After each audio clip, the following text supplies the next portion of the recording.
Ireland, the Emerald Isle, is pounded by the waves of the North Atlantic.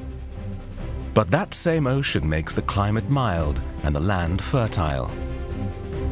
A botanical paradise blooms beyond the rocky coast.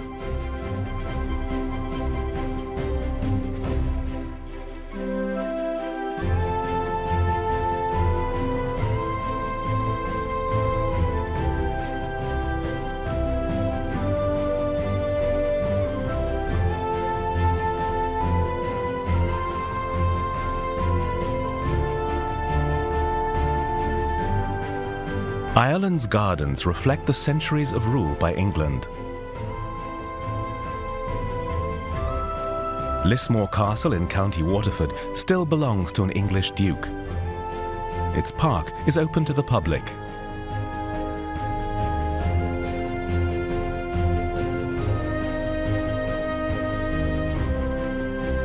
The walled upper garden dates from the 17th century.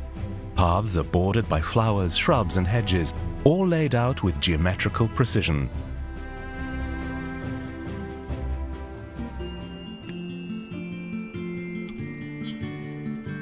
The lower garden was created mainly in the 19th century.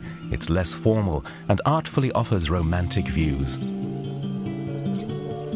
The English landscape gardeners clearly enjoyed themselves here. In Ireland, they could plant trees and flowers that would not have survived in chilly England. Exotic flora from the colonies and other remote regions flourished on the Emerald Isle.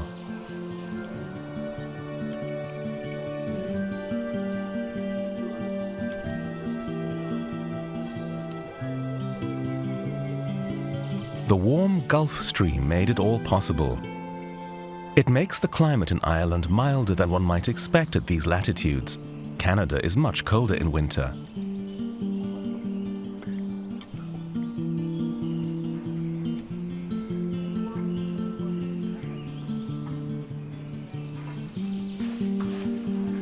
Even grapes grow here. Matthew Tull is one of the 7 gardeners at Lismore Castle. The Irish climate is milder, say, than the UK, but it doesn't have the extremes of heat. England would have hotter summers and colder winters than we do. But also because I think Ireland is like a sponge, because we get all of that damp air that comes from the Atlantic first. I think it just dumps all the rain on us before it gets to the UK. So we have quite a long growing season, but not a very fast growing season.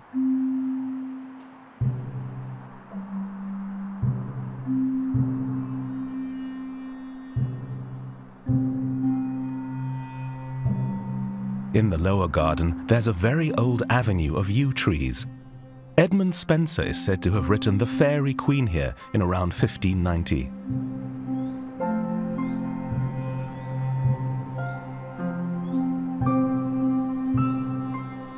For English aristocrats, Ireland used to be something of a playground and exotic garden.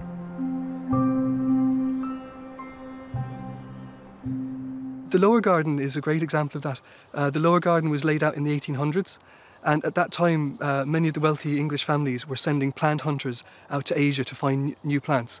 And so the Duke had a large collection of tender rhododendrons and camellias, which wouldn't grow in the estate in England. And so the milder climate here, and also the Duke was able to bring acid soil and peat down from the Knockmildown Mountains to create the right conditions for his new plant collection to grow. So that's what the lower garden was made specifically for.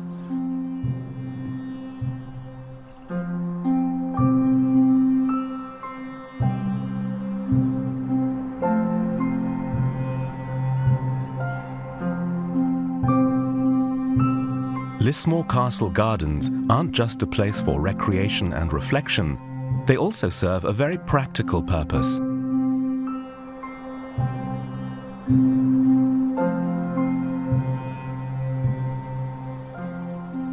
One of the lovely things I find about working here is because it's privately owned and it's been in this family for hundreds of years, there's a real warmth to the place, and each owner has put their own character in it. Some Some gardens which are state-owned become a little bit like a museum and lose their kind of character.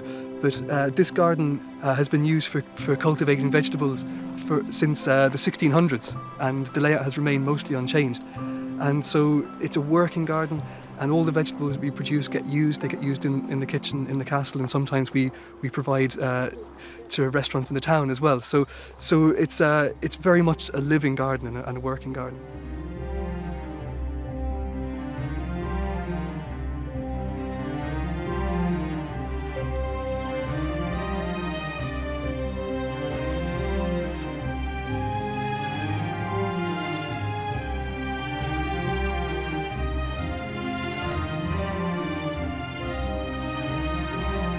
Thanks to the Gulf Stream, there's rarely frost in Ireland and rarely sweltering heat. Perfect conditions for life to burgeon, inland and along the coast.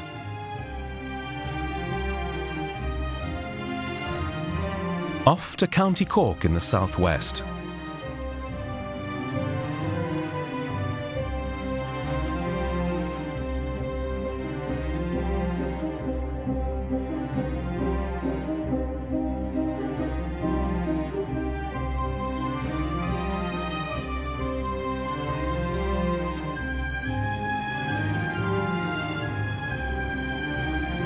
In the fishing village of Baltimore, Cornelius Bohen has been up and about since 4 in the morning.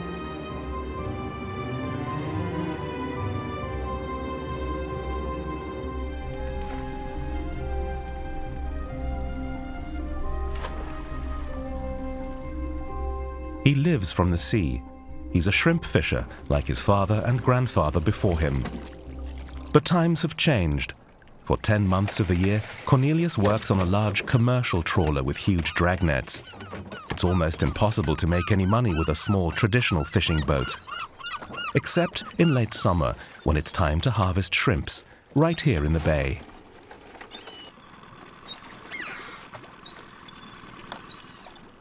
Well, I've been here all my life, so I'm quite happy to live here. It's nice to start early in the morning and come out here in the harbour, because it's very relaxing as well. There's no pressure on you. You do it at your own pace, and you're still making income out of it. The few remaining shrimp fishermen of Baltimore have each staked out their domain. The techniques of shrimp fishing haven't changed for centuries. One key skill is patience. The principle is that you just put a header or a whiting into the pot every day, and the shrimp actually, they attract the shrimp feed on them. So you actually put them into a holder there in the centre, and the fish that attract the shrimp, then the shrimp actually come in on each end. Every day during the 2-month season, Cornelius sets out his pots and collects them the next morning. The conditions here are excellent. The shrimp like the rocky shore. It takes Cornelius till the afternoon to empty the pots.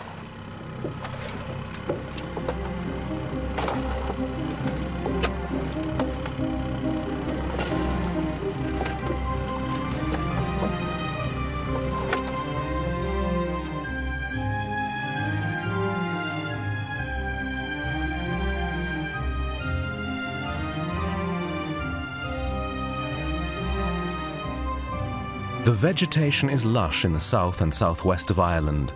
Green pasture as far as the eye can see.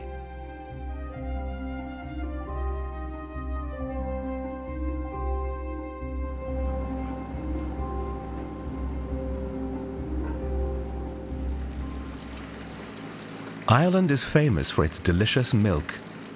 There isn't really any secret. For much of the year, the cows are out grazing most of the time and only come indoors for milking. And they're not bred to yield enormous quantities of milk.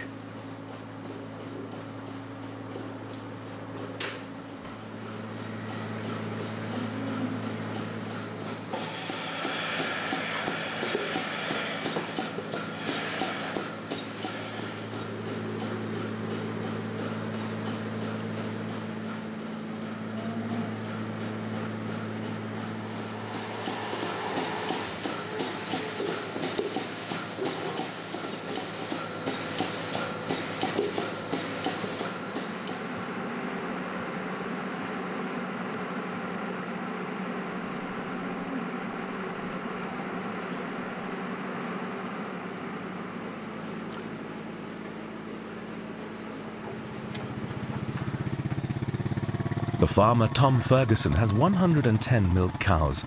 They graze on his 160 hectares of pasture. Because the climate is so mild, they rarely have to find shelter, unlike their cousins on the European mainland.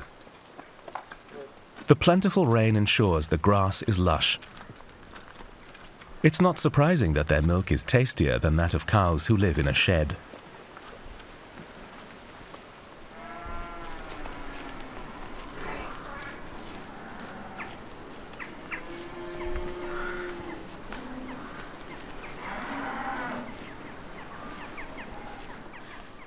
The Irish have started to do more with their milk, beyond making butter.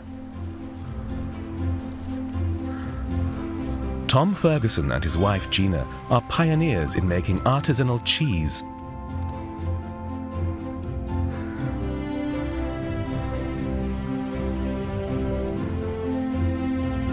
At their dairy, they process 3,000 litres of milk a day. Starter cultures are added to the vats of milk. Giana Ferguson spent years living in Spain and France, where she learned the art of cheese making.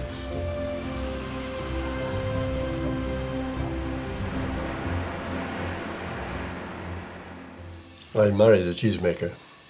That was I had the milk and she had the skill, so that's how it began. I would say my answer is it all begins with the land, because West Cork is unique, and the land here, right at the edge of Europe, really, right on the sea, is very, it's very pure land, and the milk is extraordinary. It's so good. It was impossible not to experiment with cheese making. But that's all we did to start. We experimented. That was 3 decades ago. Since then, their Gubbeen cheese, named after their farm, has become a well-known brand. Half an hour after the starter cultures are added, the milk has thickened and gelled into curds. It's then cut with a long blade. Tom and Giana can hardly keep up with the demand for their aromatic soft cheese, favoured by gourmets across Ireland and in continental Europe as well, even in France.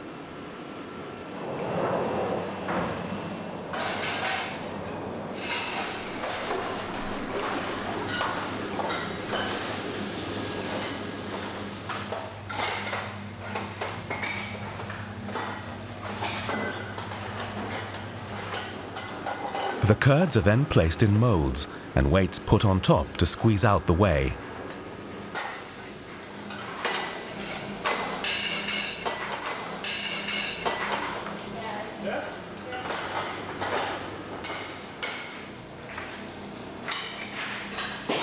Then they're left alone for 12 hours. By the next morning, the wheels of cheese will have taken form. It's the grasses, the key to it. You know, it makes it so competitive because you know, there's no feedlots. We're out day and night for 9 months of the year. We have the Gulf Stream. Mm-hmm. So this corner of West Cork and some parts of Kerry have this remarkable warmth. Mm. So early grass. Yeah, I think that's the key. Yeah, it's a gift.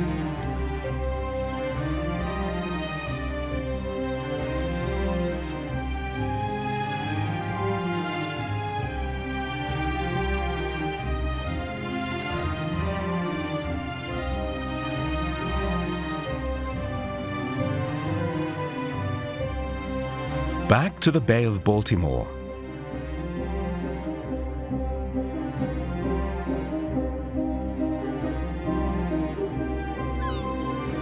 Cornelius Bohen's work is almost done for today. He's harvested his shrimp and put his 300 pots back in the water.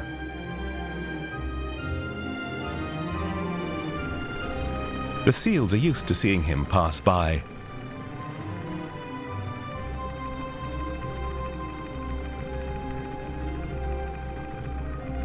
Cornelius is heading to the next port along the coast to deliver his catch to the wholesaler.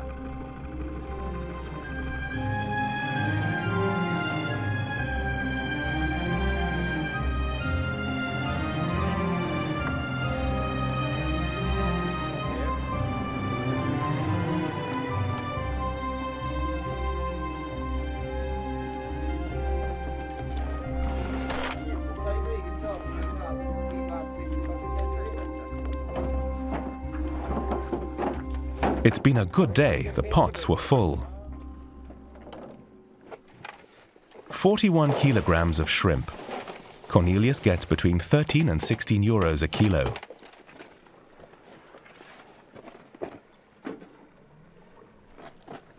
The shrimp are shipped to Spain. In 3 days' time, they'll be on sale there. Demand in Ireland is weak.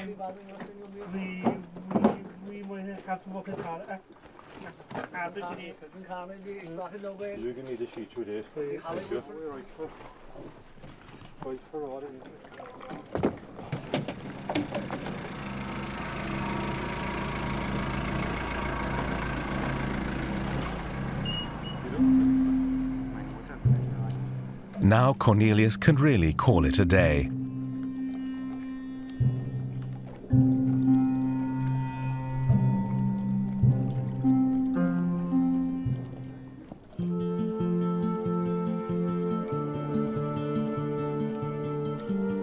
We head further west along the coast, past rugged cliffs, ruined castles, and verdant landscapes.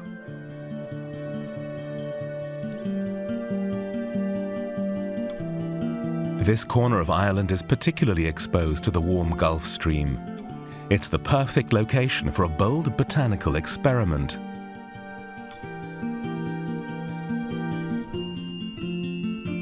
Garinish Island in the sheltered harbour of Glengariff in Bantry Bay enjoys a mild and humid microclimate in which all kinds of exotic flora flourish.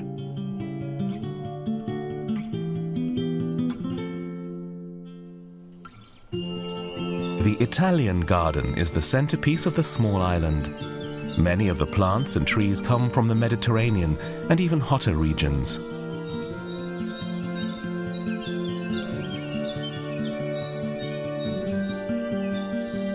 At the start of the 20th century, the island was a bleak rock with just a thin layer of boggy soil.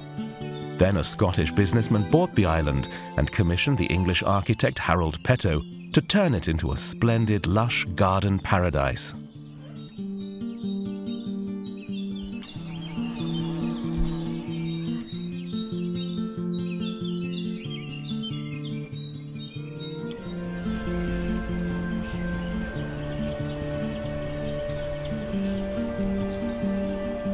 That involved shipping tons of soil from the mainland and planting pines to protect the delicate flowers and bushes from the strong winds.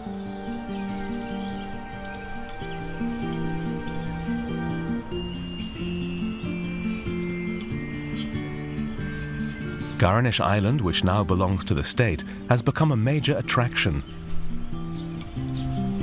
The range of flowers and plants may be impressive, but unexpected problems have arisen, and not just here.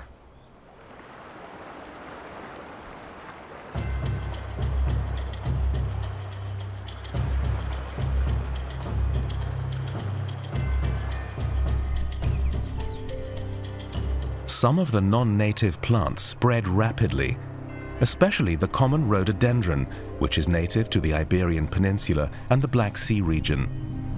It's become a pest and is threatening to overwhelm the native flora. It's already changed the landscape across Ireland.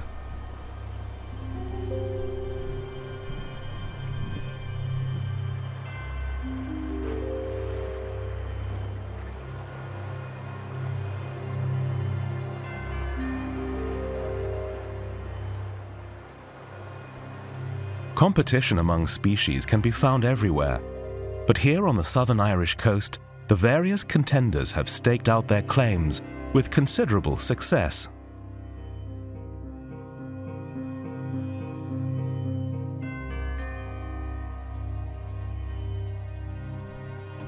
There's teeming life along the shore. Plants and animals here have specialized and adapted to their surroundings.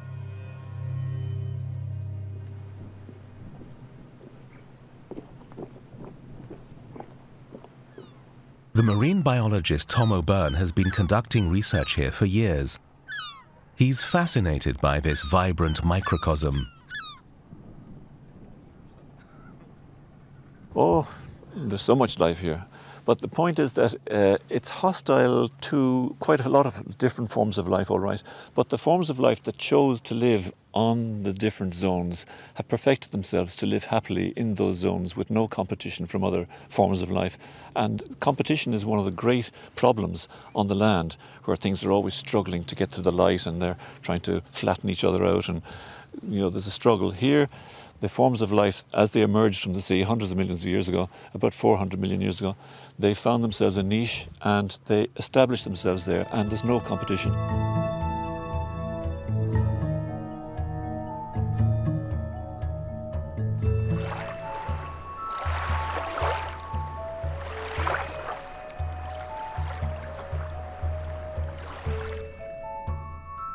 Though this might look like an unfriendly place to live, in fact many species feel right at home here. Well, this area is a wonderful example of all the different zones here. So you've got the land-based flowering plants up above, the lichens on the rocks below them, and the splash zone there with very little on it. It gets too hot in the summer in the sun. And then you've got the channel wrack. This channel wrack is all only living on that zone all the way around the coast of all of the country and all of Northern Europe, really. So, and then you come down a step and you're into the spiral racks, and the spiral racks have about a metre or two going all along below that level. And in this case here we're down to rock with barnacles, and barnacles are actually crustacea. They're related to crabs and lobsters and so on, believe it or not. And these fellas, they stick their back to a rock, and they've got a little trapdoor that they open when the water's over this place, and they put their legs out and grab food as it goes past, and then the tide goes down and they pull their legs in and close the thing and go to sleep until the next tide comes in, and that's their life. These barnacles in the intertidal zone are very clever, and by closing their shells, they protect themselves from drying out. Much of what lives here is also good to eat. So essentially we're going to have the water coming in. The tide has turned at the moment. So this is where the kelp zone is all around here. There's a bit of kelp here. That's common kelp, digitata as it's called. So that's laminaria. So they don't have roots. The plant actually absorbs its nutrient from the water. So that's like an anchor at the bottom there. Oh, here's another one here, and this is sugar kelp. Sugar kelp is something that you can eat as well. Of course, you can deep fry these fronds. They're also called the poor man's weatherglass because they change colour with the barometric changes in the weather and so on. The humidity changes their colour. Tom O'Byrne's enthusiasm for this special world at the water's edge is boundless. So there are a lot of crabs living in these areas. There we are. They're, whoops, he's trying to bite me. But that's a male. So that's the female, and he was minding her underneath like this. She was probably going to shed her skin shortly, and she'll carry her eggs in that area there. This area here actually lifts off. You see, look, see, it lifts off, and the eggs are all packed in there. Little fish, and they live out of water, under the seaweed, you know. So that it's a little. So these little fellas are quite happy out of water for hours and hours. Put them into the water here.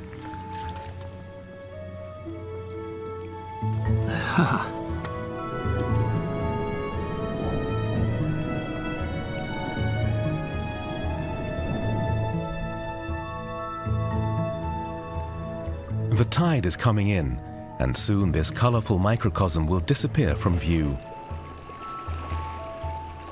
Teeming life can be found where you least expect it. This may look like a seashell, but in fact it's an edible snail. If you're hungry and you're on the rocky seashore, taking it out of the shell, little rinse, And they're rather like oysters, but chewier. They're very nice to eat. And half a dozen of these when you're walking along the shore, and you don't need to go to the restaurant later on. They're sufficient. Very nice to eat. Slightly chewy. You don't need pepper and salt. They've already got their good flavour.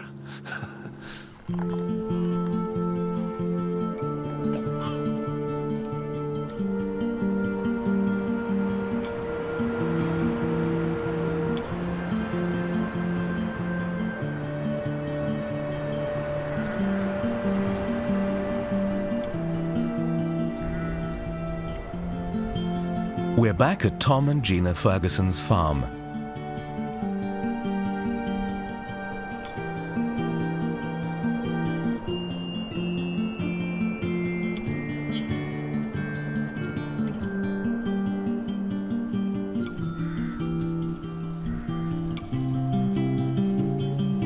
While the cows placidly graze in the morning sun, the cheese dairy is a hive of activity.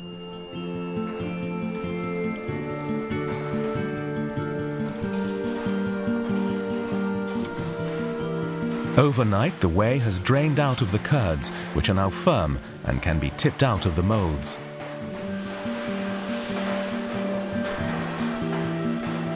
The wheels of cheese are then bathed in brine. The rind develops, and the salt suffuses the cheese and contributes to the flavor.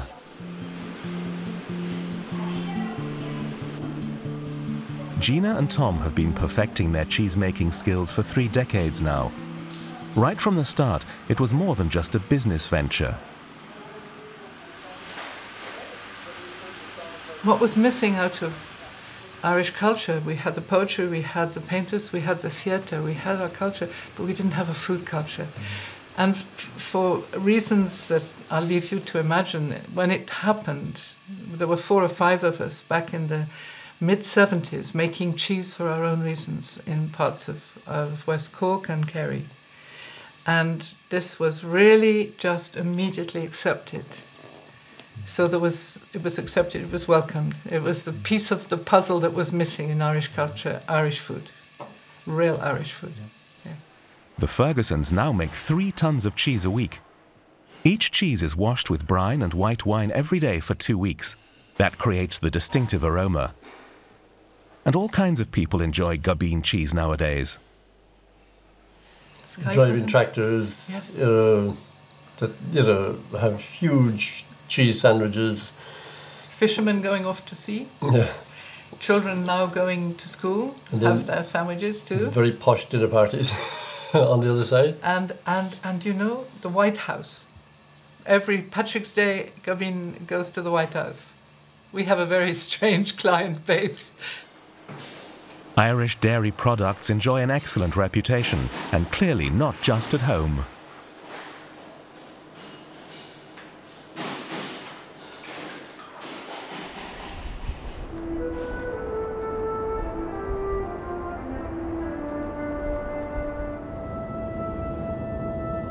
A 3-hour drive west from Gabine Farm is Valentia Island in County Kerry.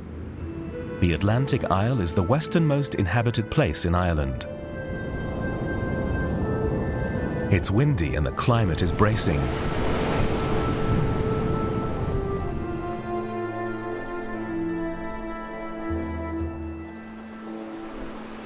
But here too there are sheltered areas and botanical wonders.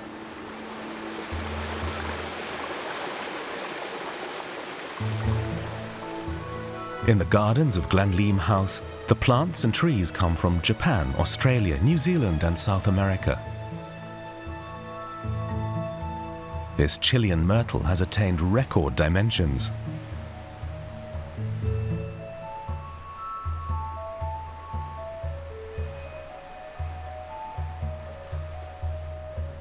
Here at the northeastern corner of Valentia Island, the tender exotics are protected from Atlantic gales by trees and high ground. This spot has the mildest microclimate in all of Ireland. Ferns like these usually grow in tropical or subtropical climes.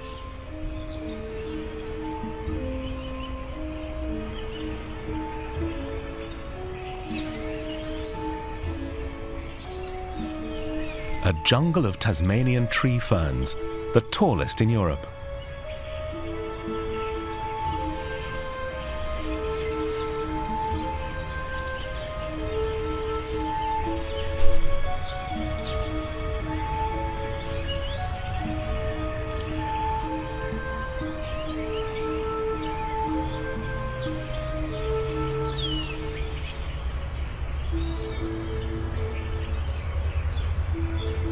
Giant rhubarb from Chile, banana bushes, palm trees, myrtle from the Mediterranean, agaves from Mexico are among the many exotic species that make Valentia Island a place of delight for botanists.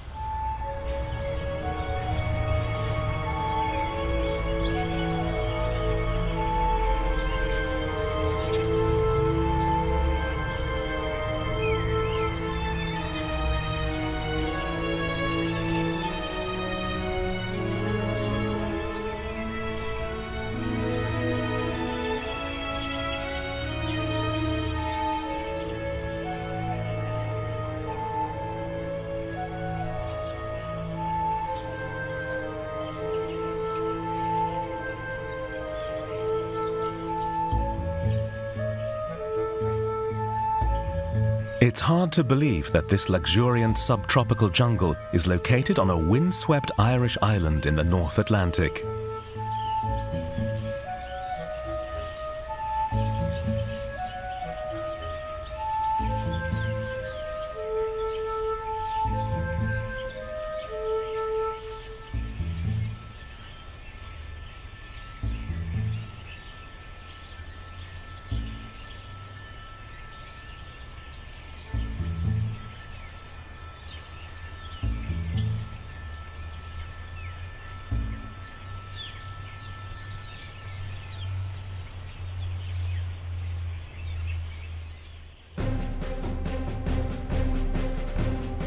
On now to the old head of Kinsale. It's a promontory jutting out into the Atlantic in County Cork. It's pounded by the waves and by the salty wind. Yet it's the site of another ambitious project.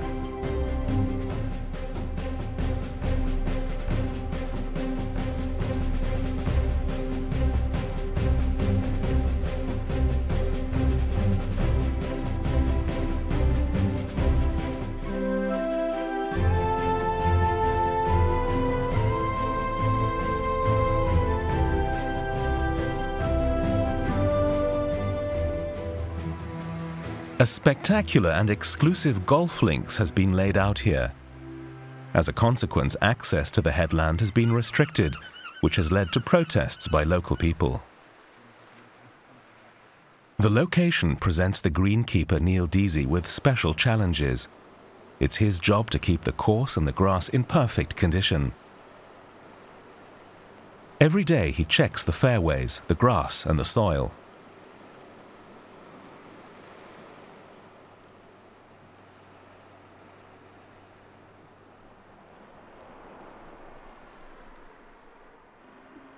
We really are fighting against Mother Nature. It's a constant battle against the elements. A constant battle against the elements. But, you know, every year that goes by, we're starting to become, you know, better at it, you know. So, yeah, we're getting there.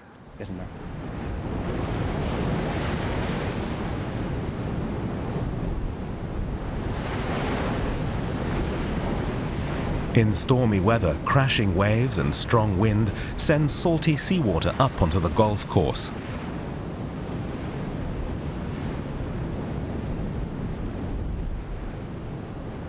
The salt can destroy the grass.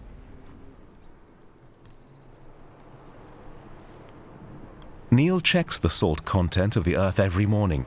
If it's too high, he and his team have to work hard to lower it again, using rather simple means.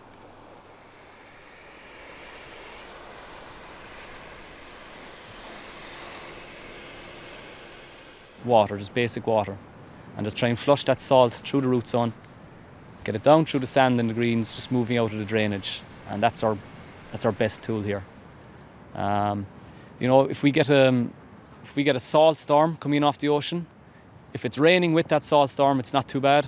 But if it's a dry salt storm where it's just wind and salt coming off the sea with no rain, this place can burn up pretty quickly.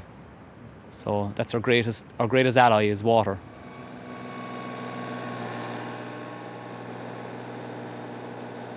Another simple but effective means to help keep the grass green is to mix sand into the soil to make it looser.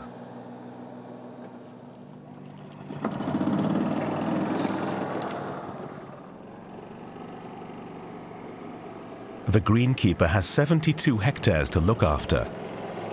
19 gardeners lavish their attention on the golf links.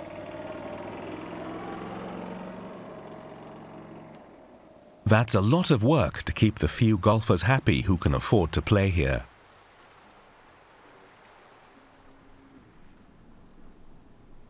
Neil Deasy is proud of his perfect grass. At each teeing ground, it's mown to a height of exactly 3 millimeters. You can see here we have a different type of colour sand going down here.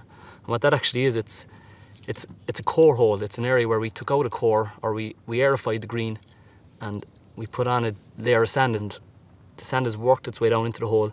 And that just basically helps with getting air down into the root zone, and that in turn helps with breaking down this thatched layer, and it just makes a better growing environment for the grass to grow in.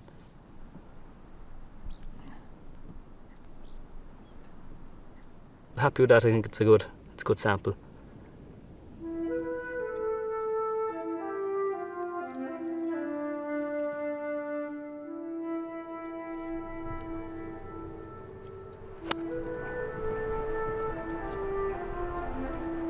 The contrast is worth savouring. Manicured fairways above, wild nature below.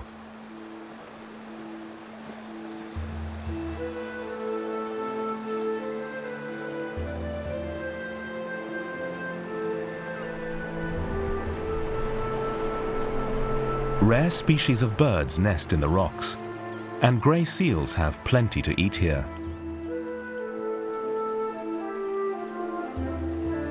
The Atlantic also provides food for the grass up on the Old Head golf links. Seaweed makes an excellent fertilizer.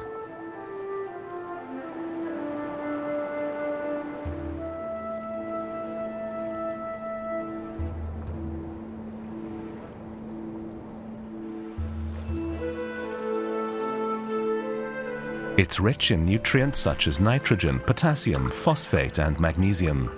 And it's all natural and organic.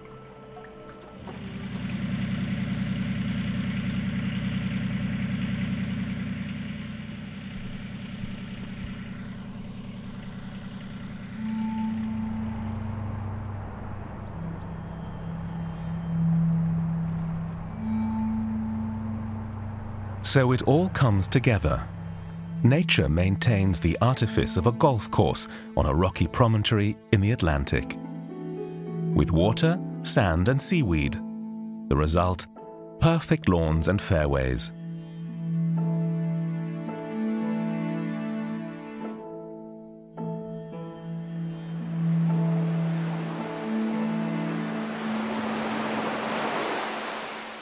Back now to wild nature. In Waterville in County Kerry, Kevin Brain is up at dawn to go fishing. He organises angling trips for tourists, but in his free time he also heads for the water.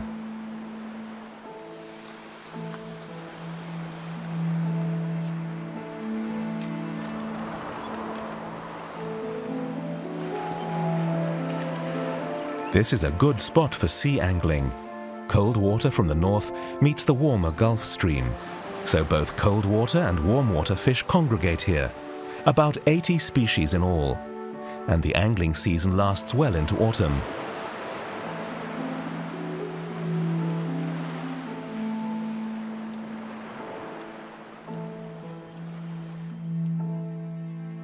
All the bass and the flounder, they come in when the sand is actually turning up.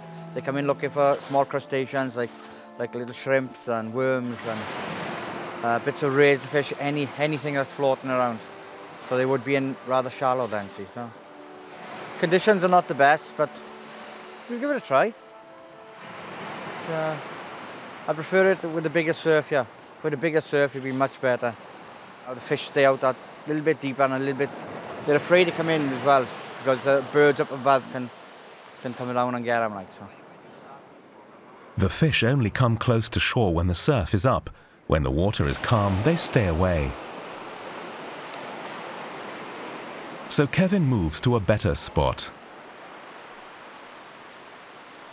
At this early hour, there's nobody about, even though this is a popular holiday destination. It's on the well-known Ring of Kerry tourist route. The area is thinly populated, and here there's little to show for the dozen years of Ireland's economic boom that ended with a crash in 2007. Kevin Brain used to be a miner in Wales, but moved here 3 decades ago just because it's so remote and peaceful. Like I said, it's the amount of fish this year, it makes it really special. I mean, look at this for beauty. It's absolutely amazing. There's no factories here or anything like that. It's still unspoilt. And I hope it stays that way, guys. With these huge hotels, I mean, you can go anywhere down in Spain, and there's one thing we don't get here, we don't get the sun as much as they do in Spain. Otherwise, I think it'd be huge hotels around everywhere. Here at the end of the bay, wrasse and pollock are the main quarry. They like to swim here among the rocks in the clear water.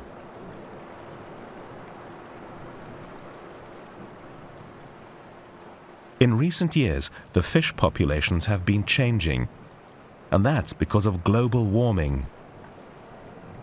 With the temperature of the water warming up, we see a few triggerfish here, gilt-head bream, another one from the Mediterranean. So the water temperature is definitely rising all the time. We seem to be seeing different species of fish now almost every year coming from the Med. Oh, here we go. Here we go. That's what happens. Only a pollock, but still. Here we go. Took my eye off the rod for a minute, and that's what happens. Very nicely hooked. Gently unhook him. Little kiss. Mwah. For Kevin Brain, this pollock is too small to take home. With such a plentiful supply, he can afford to be choosy.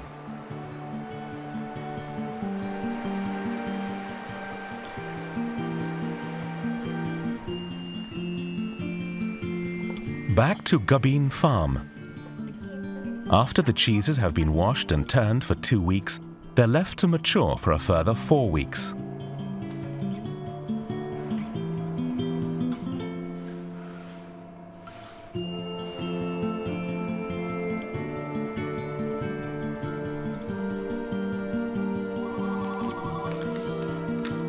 Gubbeen cheese is sold at farmers' markets across Ireland, as well as in fine food shops in France and Germany.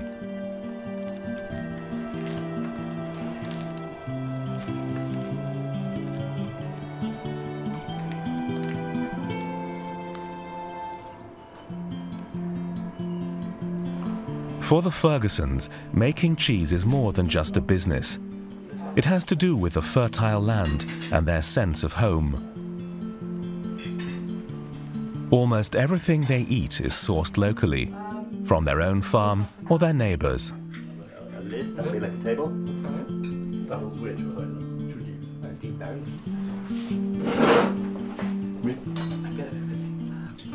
It really has a lot to do in Ireland with our identity. I think now we have our own food culture and we're very proud of that.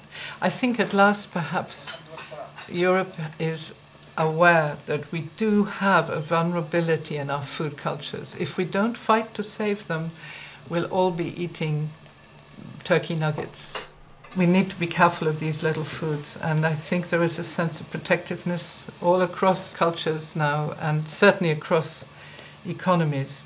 People who will spend £100 on a bottle of wine are also thinking well, maybe we should buy local cheese too.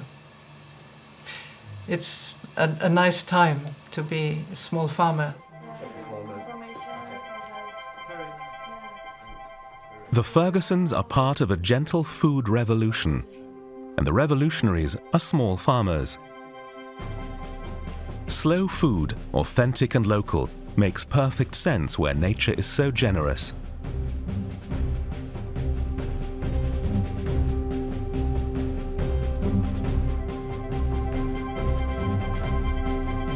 Cork is the second largest city in the Republic of Ireland. Here, the culinary riches of the land can be admired and enjoyed in abundance.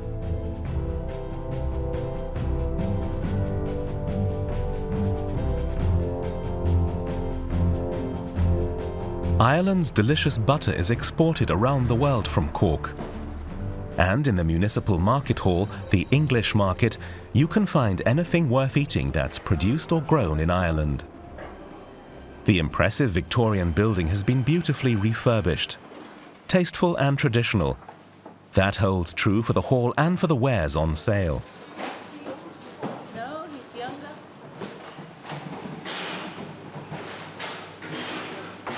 Pat O'Connell runs the largest fish stall in the English market. He gets his fish daily. It's always fresh. Wild and cultivated salmon, plaice, squid, scallops, shrimp, oysters, monkfish, herring, swordfish, bream, cod, hake, halibut, trout and mackerel. The list is endless. Almost all the fish and seafood come from nearby. Pat says business is brisk despite the economic crisis. Increasing numbers of people in Ireland are willing to pay for good food.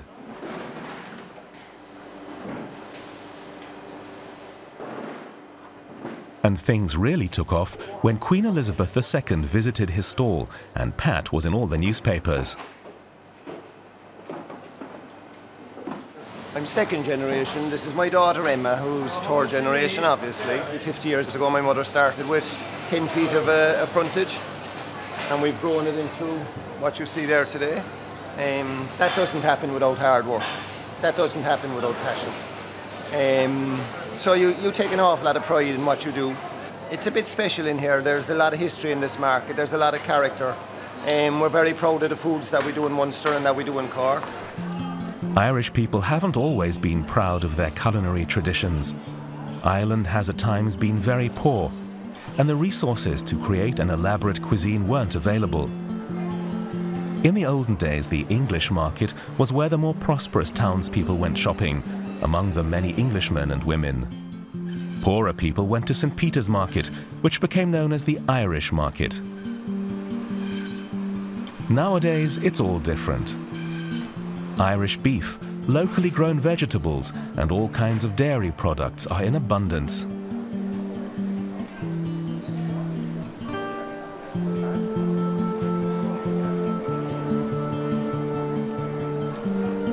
The English market has become quite a tourist attraction.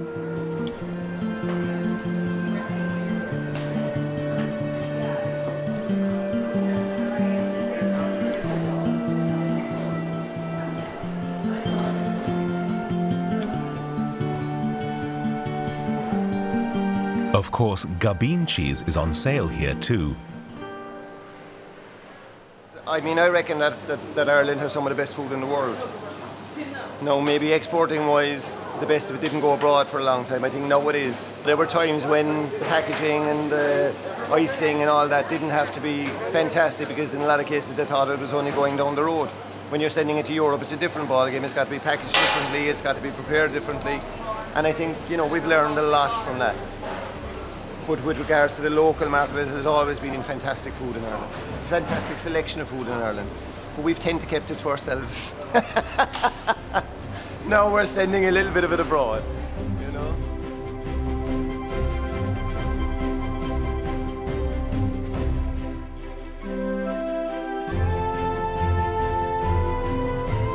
Surrounded by clear ocean waters full of fish, with lush pastures along the coast, and fields of wheat in the interior, Ireland is rightly known as the Emerald Isle. And the people of Ireland are rightly proud of the beauty and the riches of their country.